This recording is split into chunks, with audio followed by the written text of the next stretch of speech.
Welcome to T3 Garage. This will be my first official video on the channel. Um, this channel is a DIY, mainly auto, engine, lawnmower.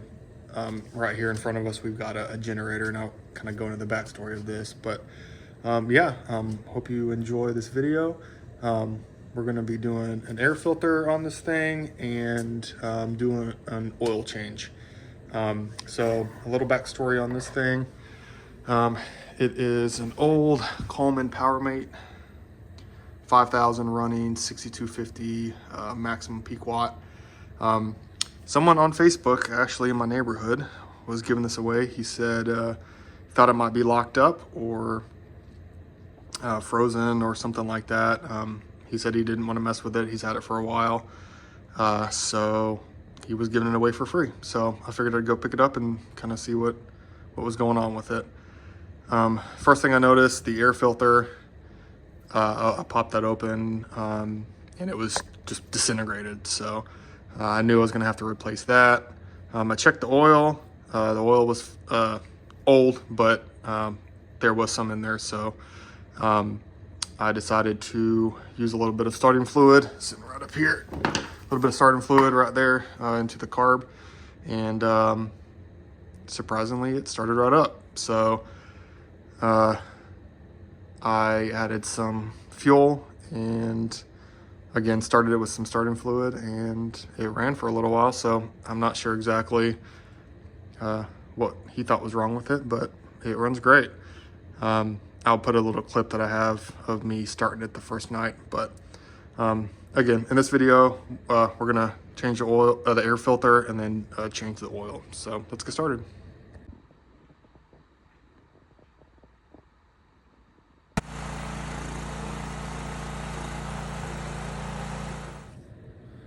So on this old Powermate, we've got the old Subaru, I believe 30X, 30EX, does it say it on here? EX30. So again, like I was saying, we I open this up and I'll show you how to do that here. There are two little clips on the side, and then you can just swing it open. There's two tabs here that those hook into. Open this up, and the old filter was just disintegrating in my hand. So I cleaned that out pretty good. Went on the good old Amazon and grabbed this new air filter. So this will be a very quick and easy operation here. So you just take this, fit it right inside there, and it should fit nice and snug. That's perfect. And then reverse operation for the box. Not hard to put this back on. It's got the choke lever up here, which is this. So that always goes up on top, and then you'll hook these two in the side here.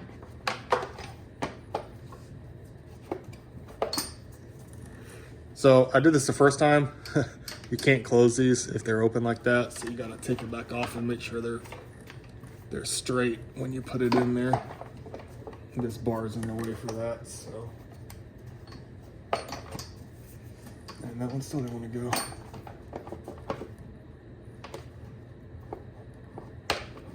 There we go. And then you just take it and push that back, and you've got the air filter installed. So next we will do the oil change. I'm also going to look at the spark plug up here. I'm sure it needs changed out, so we'll take a look at that and see if that needs changed out. Do the oil change, and then this thing should be good to go. Alrighty, so to do the oil change on this, you will need a 14, and that will be for the drain bolt, and then a funnel. So we'll take this fill plug out, and then you'll put the funnel in, and that's how you're going to fill this. So we'll go ahead and start by taking the fill plug out. That way we can get some airflow in here for the drain to drain all the oil out like we need it to.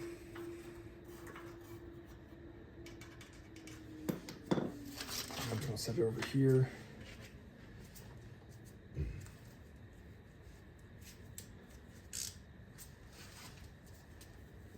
So we will take this drain plug out. Maybe. Let's see what we can do here. There we go. So this Subaru engine, it actually has a drain and a fill or a dipstick hole on both sides. So you can do either side. I chose to go ahead and do this side. There's a little bit more room here between the bar and the drain. I also have the generator up on some blocks so I can get the pan underneath it. Try to keep it as clean as we can. So let's go ahead and take this out. You've got that draining. While we do that, I always like to take some paper towels, clean off the drain plug. I may go ahead and take the other dipstick out to hopefully help with some flow here. Let's see if that helps anything.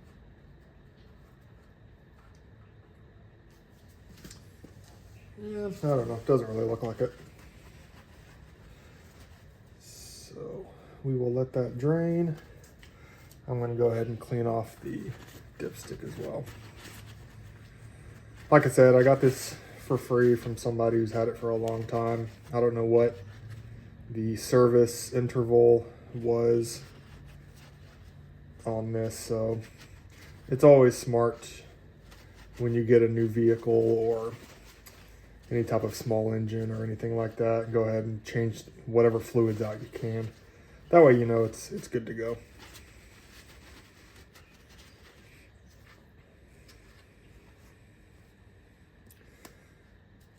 Just checking the O-ring on this thing. It looks a little flat, but I think it's gonna work. It wasn't leaking at all, so we'll keep that for now. While that's draining, I'll go ahead and kind of show you what oil I use. I use this in my lawnmower. Really good stuff. A little expensive, but it's the AMSOIL small engine oil 10W40. Again, I live in the South, so it can get a little chilly during the winter, especially when you're running this. And it can get pretty hot in the summer as well. So 1040 kind of covers a broad range of those temperatures, and I have found it to be kind of the best viscosity for running what I have here. So you'll notice me pouring it out of this. This is not what's in here. I have the I put a quart into here, just make it easier to pour it and to travel with it if I need to. So we'll be pouring it out of here, but it is the AMSOIL synthetic 1040. So we will let that drain, and once that's done, we will fill it back up.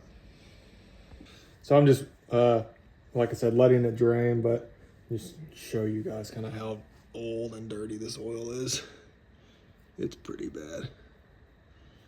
I mean, at least there was some in there, but definitely needed to change.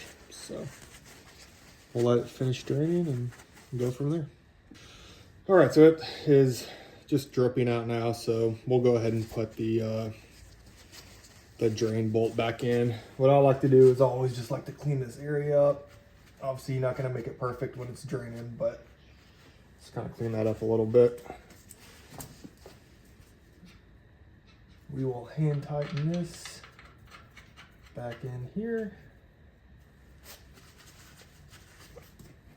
You don't want to put a whole lot of torque on this thing.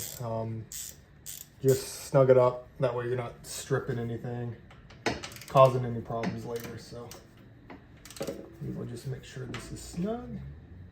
And there you go. Always like to just, that starting fluid, that's not what I'm looking for. Here we go, it's a good brake cleaner right there. Gonna spray that off a little bit. There we go.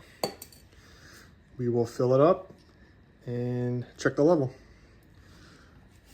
From what I looked at online, it looks like this takes roughly 1 quart. So we'll probably start with maybe 3/4 of a quart, and we'll check the level and kind of go from there. So I actually got this funnel from my other generator I bought. It's a 2000 watt inverter generator, a little bit smaller, but this is actually perfect for small engine stuff. So we will put that in there. Start filling this back up.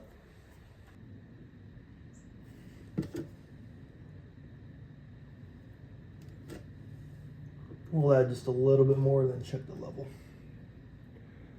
Well, we are almost at right about 3/4 of a quart. So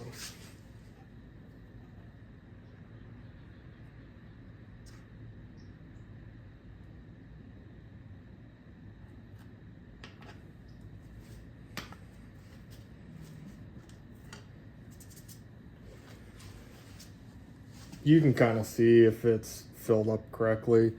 You'll see it sitting in the bottom there.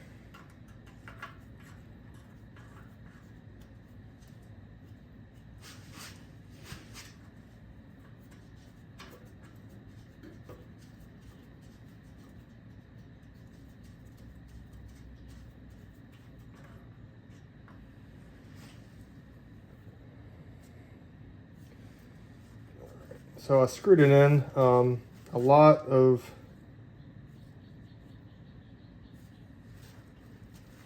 some small engines. I've got a Kawasaki in my mower.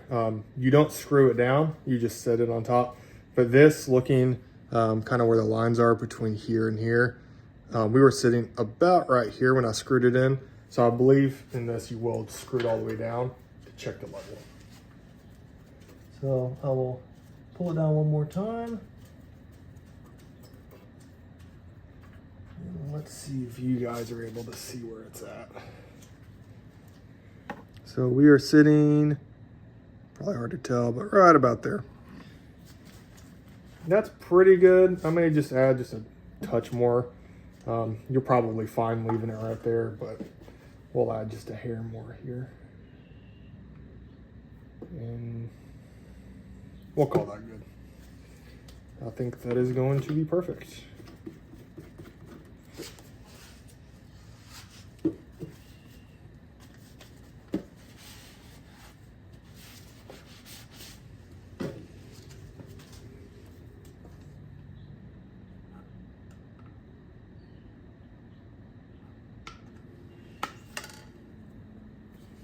I'm going to clean this off a little bit.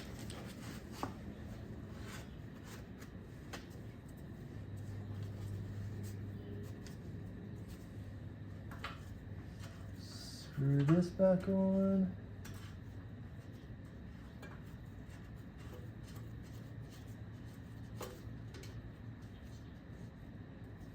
There you go. So that's good to go. I'm going to go on the other side. I had taken this dipstick out on the other side just to kind of help it flow. So you want to make sure that you have everything tightened down. So I'm going to go do that. And then we will move on to checking the spark plug and make sure that is good to go. Alrighty, so in order to look at the spark plug, we'll take the plug wire off. And then I have this spark plug socket. We will see. I'm pretty sure this will fit. So we'll make sure that that fits. Take the plug out and take a look at it. So you'll just pull the plug wire off of it, just like that. And let's see, yeah, you can plug is sitting right there.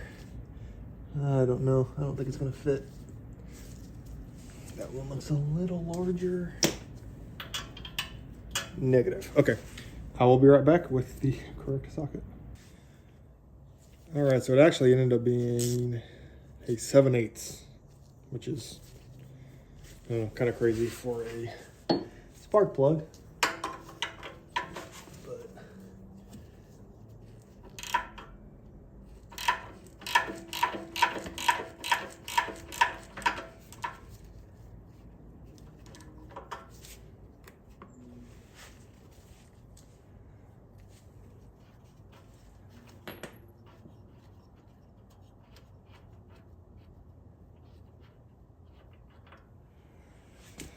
Alrighty, so they actually have an NGK in here, which is nice. Let's see if it'll focus. Definitely crusty. So we will be replacing this. I had bought a whole bunch of NGK spark plugs for my mower. I don't know where they're at. So I will try to find them. If not, we will order one and we will put that in. So, alrighty, so we have a new one going in. So let's pop that in.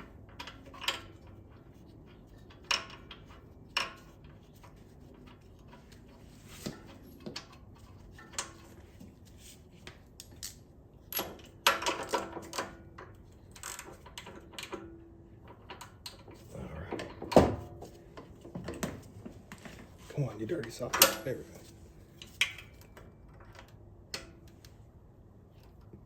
Pop that on there, and we're good to go. We'll fire it up. All right, it's just a little bit while later. I went and grabbed some dinner, so we'll try and start this thing and see how it runs. Turn the switch on, make sure the choke is on, and give it a good yank.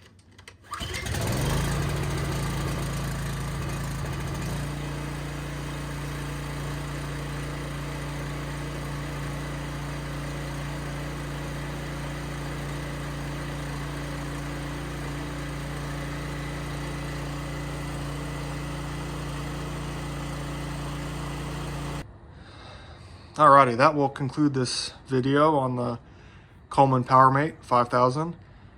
Hope you liked it. If you did, leave a like below. Comment if there's anything that you would have done differently or anything else you want to see. Thanks.